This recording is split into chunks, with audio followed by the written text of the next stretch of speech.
Hi students, नमस्कार। मैं हूं मंजीत सिंह। तो आज इस वीडियो में मैं आपको बताने वाला हूं अप्लाइड मैकेनिक्स में मशीन चैप्टर से थर्ड सिस्टम ऑफ पुली। तो मैं उम्मीद करता हूं कि आपने इससे पहले वाला लेक्चर देख लिए होंगे जिसमें मैंने आपको first system of pulley and second system of pulley के बारे में बताया हुआ हूं। और आप शायद मैकेनिक्स की जितनी भी मैंने लेक्चर बनाया हुआ है, लेक्चर नंबर 1 से लेकर 10 तक, आपने उसे भी देख लिया होगा। फिर आपने देखा होगा तो आपको बहुत अच्छे से समझ में आएगा, क्योंकि मैंने हर एक मशीन का एक ही कॉन्सेप्ट बताया हुआ है आपको, और उस कॉन्सेप्ट से हर एक मशीन का मैंने वेलोसिटी रेशियो का फॉर्मूला बना लिया है। तो चलिए इसी प्रकार इस मशीन को भी देखते हैं। ज़्यादा डिफरेंट नहीं है, बिल्कुल जैसे फर्स्ट सिस्टम ऑफ पुली है उसका जस्ट अपोजिट ये है, ठीक है। तो वैसे भी जितने भी मैंने आपको मशीन बताया हुआ है, हर एक मशीन में मैंने बस एक ही ऑब्जेक्ट बताता हूँ कि आपको ये है कि उस मशीन से आपको वेट को लिफ्ट करना है, लोड को उठाना है आपको, जिसमें हम एफर्ट लगा के लोड को उठाते हैं। तो यहाँ पर हमें ये देखना है कि डिस्प्लेसमेंट बाय लोड कितना होता है और डिस्प्लेसमेंट बाय एफर्ट कितना होता है। तो चलिए पहले, जब भी एग्जाम में आप ये क्वेश्चन अगर आपसे पूछा जाता है तो आपको करना क्या है, कोई भी मशीन पूछा जाता है तो आपको मशीन का फिगर बनाना है बहुत अच्छे से, उस मशीन के बारे में एक्सप्लेनेशन करना है कि वो मशीन किस प्रकार से बना हुआ है, किस प्रकार से वर्क करता है, क्या उसका प्रिंसिपल है। उसके बाद जो फॉर्मूला मैं बनाऊंगा उस फॉर्मूले को आपको दिखाना है वहाँ पे, ठीक है। तो देखिए ये एक ऐसा मशीन है जिसमें केवल एक ही ब्लॉक यूज किया जाता है।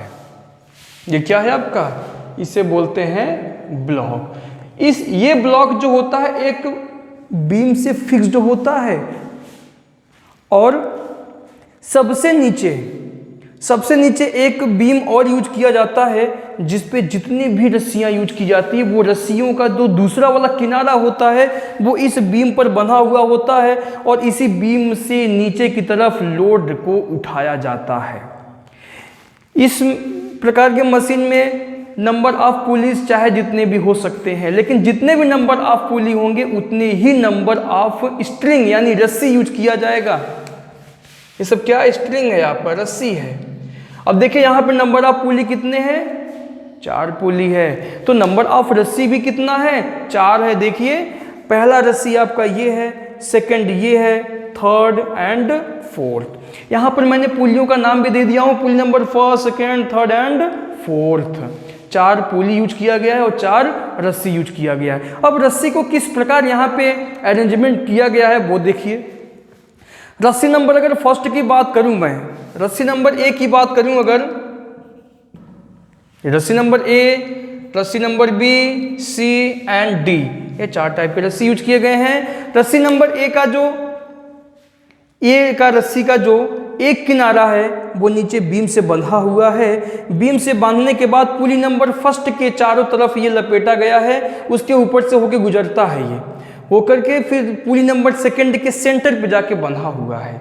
इसी प्रकार रस्सी नंबर बी का जो एक किनारा है, एक एंड है, वो नीचे बीम से बंधा हुआ है, और दूसरा किनारा जो है इसका वो पुली नंबर 2 से होके जाते हुए पुली नंबर 3 पे के केंद्र पे बंधा हुआ है। इसी प्रकार पुली नंबर सी भी, इसका एक किनारा रस्सी का यहाँ पे बंधा हुआ है, और इसके पुली नंबर 3 से होके जाते हुए पुली नंबर 4 के सेंटर पे बंधा हुआ है।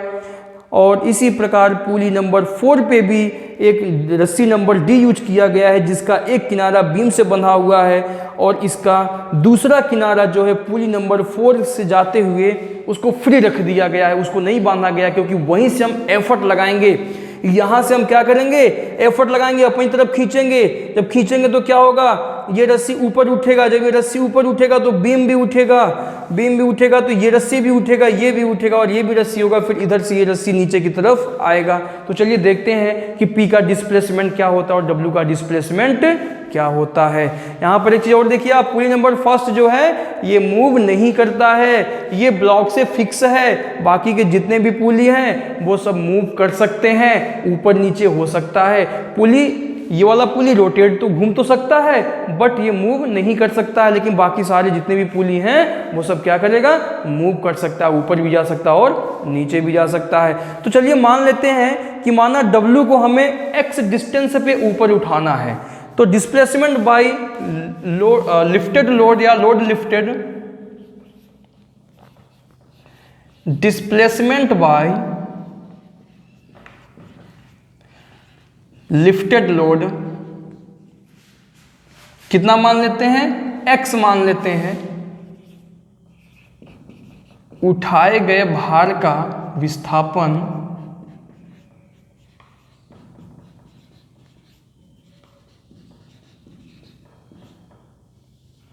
कितना हो गया, x। अगर मान लो हमको W को x ऊपर हाइट पे उठाना है तो एफर्ट का डिस्प्लेसमेंट क्या होगा। देखिए ध्यान से देखिए, आपको बहुत अच्छे समझ में आ जाएगा। पहले मैं यहां लिख देता हूं डिस्प्लेसमेंट बाय एफर्ट,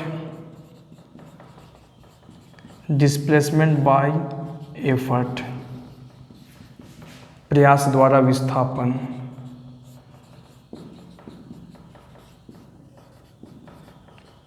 कितना होगा देखते हैं। अब देखिए आप, अगर ये बीम आपका W अगर x उठेगा तो ये जो नीचे बीम बना हुआ है, ये नीचे बीम क्या होगा, x ऊपर उठेगा। जब x उठेगा तो ये भी रस्सी x उठेगा, ये भी उठेगा, ये भी उठेगा और ये भी उठेगा। चार के चारों रस्सी उसी बीम से बना हुआ है, तो जब बीम x डिस्टेंस पे ऊपर उठेगा तो चारों रस्सी भी क्या होगा, ऊपर x के डिस्टेंस पे उठ जाएगा। तो रस्सी नंबर 1 की बात करते हैं। चलिए रस्सी नंबर 1 की अगर मैं बात करूं तो ये ऊपर उठेगा जब x डिस्टेंस पे, तो ये वाला जो रस्सी है ये क्या होगा, x नीचे आएगा। x नीचे आएगा तो पुली यानी ये x डिस्टेंस क्या होगा, नीचे की तरफ आएगा। जब x नीचे आएगा तो जो पुली नंबर सेकंड है, पुली नंबर सेकंड की बात करता हूं, तो ये जो पुली सेकंड है ये क्या होगा, ये x इस x की वजह से नीचे आएगा और ये भी क्या है, ऊपर की ओर उठा हुआ है, तो ये वाला जो रस्सी ये भी x नीचे आएगा। तो इस रस्सी की बात अगर मैं करूं तो 2x नीचे आ जाएगा। ये बात समझ में आएगी नहीं, यानी A रस्सी है तो A1 रस्सी क्या होगा, x डिस्टेंस नीचे आएगा। ये B है तो जो B1 रस्सी है आपका ये 2x नीचे आएगा। जब 2x नीचे आएगा तो पुली नंबर 3 क्या है, ये भी 2x नीचे आएगा। तो C1 जो होगा आपका ये कितना हो जाएगा, 2x कितना हो जाएगा, 4x हो जाएगा। बात समझ में आएगी नहीं। जब देखिए 2x नीचे आएगा तो ये भी पुली क्या होगा, ये भी 2x नीचे आएगा। जब 2x नीचे आएगा तो ये क्या होगा आपका, ये वाला रस्सी भी क्या होगा, 2x नीचे आएगा। तो 2x कितना हो जाएगा, 4x हो जाएगा आपका। ठीक है, तो जब 4x नीचे आएगा, जब ये रस्सी 4x नीचे आएगा तो पुली क्या होगा, ये भी 4x नीचे जाएगा। तो ये रस्सी क्या होगा, ये भी 4x नीचे जाएगा। तो 4 कितना हो जाएगा, 8x हो जाएगा आपका D1। बात समझ में आई कि नहीं, फिर से समझिए। ए रस्सी जब x से ऊपर उठेगा तो A1 जो है रस्सी आपका वो नीचे x आ जाएगा। जब x नीचे आएगा तो जो पुली का सेंटर है, ये पुली नंबर सेकंड है, ये भी क्या होगा, x नीचे आएगा। जब x नीचे आएगा तो ये वाला रस्सी भी क्या होगा, x नीचे आएगा। तो ये x और ये x कितना हो जाएगा, यहाँ पे 2x हो जाएगा। जब ये 2x नीचे आएगा तो ये पुली नंबर 3 क्या होगा, ये 2x नीचे जाएगा। जब नीचे जाएगा 2x और 2x यहाँ पर भी होगा, कितना होगा, 4x। और जब ये 4x नीचे आएगा तो 4x कितना हो जाएगा, 80x। तो टोटल डिस्प्लेसमेंट बाय अगर लोड देखा जाए, सॉरी एफर्ट देखा जाए तो कितना हो जाएगा, x plus 2x plus 4x plus 8x, x plus 2x plus 4x plus 8x is equal to 15x। यानी कि अगर आपको लोड को 1 मीटर उठाना है तो एफर्ट कितना उठाना पड़ेगा, 15 मीटर, 15 मीटर उठाना पड़ेगा। तो ये हो गया आपका। अब हम फॉर्मूला बनाते हैं वेलोसिटी रेशियो का। क्या होता है, displacement by effort divide by displacement of load.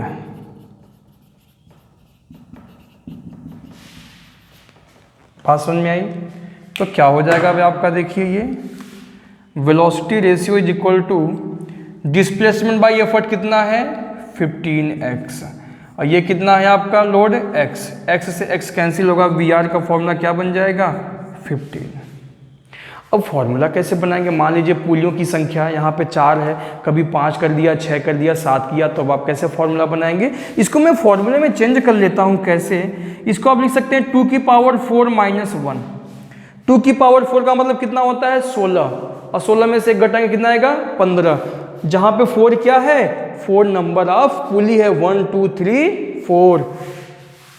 If number of pulley is equal to n, तो V R is equal to क्या हो जाएगा 2 की पावर n माइनस, ये वेलोसिटी रेशियो का फॉर्मूला हो गया।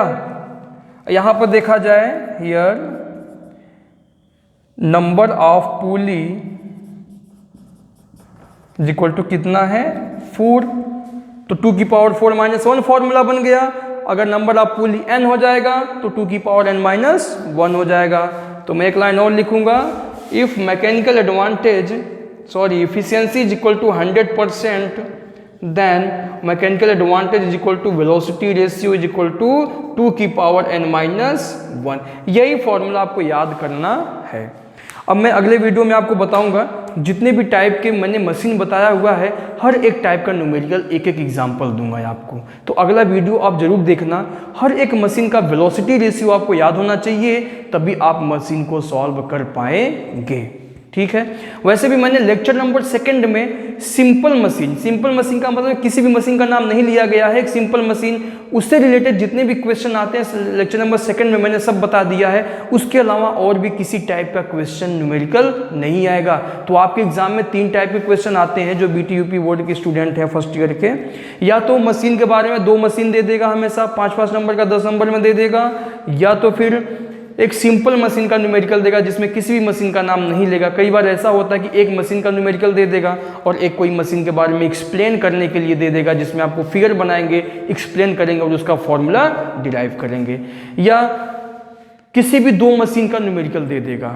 ठीक है। तो मैं समझता हूँ कि आपको बहुत अच्छे समझ में आ गया होगा ये वीडियो। अगर आपको समझ में आ गया तो आप इस वीडियो को लाइक कर दीजिए, ज़्यादा से ज़्यादा शेयर करेंगे, और अगर आपने अभी तक मेरे इस चैनल को सब्सक्राइब नहीं किया तो कर लेंगे, और बेल आइकन को प्रेस करना नहीं भूलेंगे। अगर आपको बहुत अच्छे समझ में आ रहा तो आप एक अच्छा सा कमेंट जरूर कीजिएगा। फिर मैं मिलूंगा अगले वीडियो में।